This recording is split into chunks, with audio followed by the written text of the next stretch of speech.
Amazon hit this client with a document manipulation suspension, but we were able to turn it around. And you can see an Amazon rep thought the client submitted fake documents, went all the way back to 2022 and said this document from 2022 is fake. And as you know, you can even look at your own case log from 2022.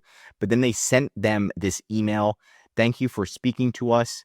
There's issues with your account. And then they gave us all of this ASIN, and we have to provide evidence that none of our documents are manipulated, pretty much. And this is for supplements, right? But it's just a little crazy that they went back to 2022, right? So again, we called that their supplement manufacturer, and we're like, look, Amazon's saying that the documents are manipulated. Are they manipulated? Like, what's going on? Again, this was a manufacturer in the United States. They said the documents were real.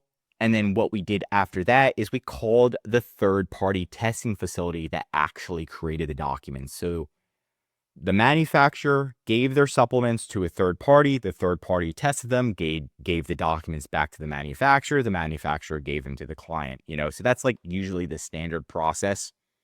So we called the third-party testing facility, and then they said that the documents were fake, and told Amazon that the documents were fake. So that's why we're like, okay, so Amazon was suspicious, emailed the third-party testing facility. Testing facility said, these are definitely fake. And that's kind of what happened. So then we were like, what the heck is going on? Had a conference call with the manufacturer and the third-party testing facility to see what happened, right? The manufacturer altered the documents, right, with the third-party testing. The third-party testing person did not know this was allowed. So pretty much the manufacturer had like a contact at the third-party testing facility and was like, hey, this needs to be changed. Then somebody changed it. That person that was at the third-party testing facility quit. Huge mess. Anyway, the new person working at the third-party testing facility thought it was manipulated when it wasn't. Told Amazon that it was manipulated, right?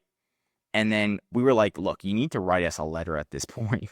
If Amazon reaches out to you again, you need to tell them, hey, they're real. And by the way, you need to write a letter. So they wrote a letter, signed it, handwritten, that said that each product that we sell was authentic.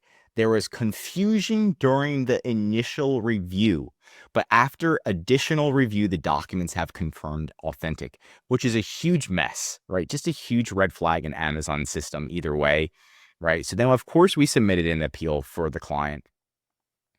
And the appeal was pretty solid. We kind of just went over everything, why it looked like manipulation, but it wasn't.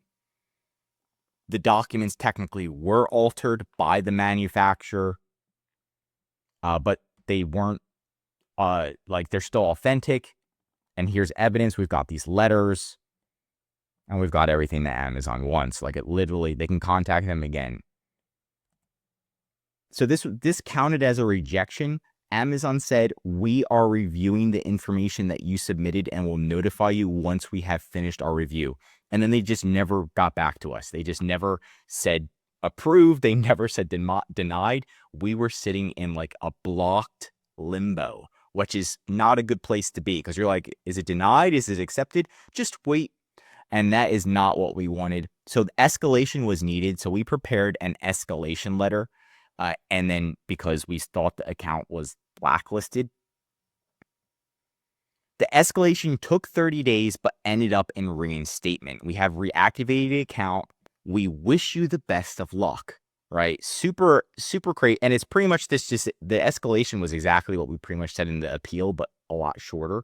We're like, we've got the letters, like you can reach out to them again. And then the escalation worked. They were like, oh, shoot, like these are legit. To escalate, here's how to escalate. You can just type this into YouTube, how to email Amazon executives, EHP.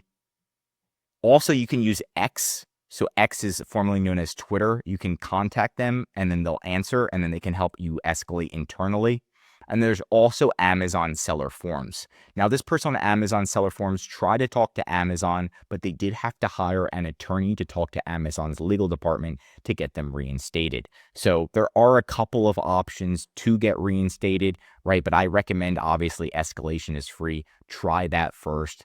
But there is a way around this if you did get in trouble for document manipulation. And I kind of just gave you a breakdown on how we did it for our client. But that's it for today's video. If you want more Amazon videos, tell me what to cover next in the comments. If you learned something new, drop a like. And if you're an Amazon seller, I highly recommend subscribing to our channel because we're giving you away great content that's going to help you in your Amazon journey. And of course, if you need help with increasing sales, anything mentioned in this video, or just help selling on Amazon, contact EHP Consulting Group. The link is right in the description to contact us. I'm Josh Hackett, CEO of EHP Consulting Group, signing out. Mm.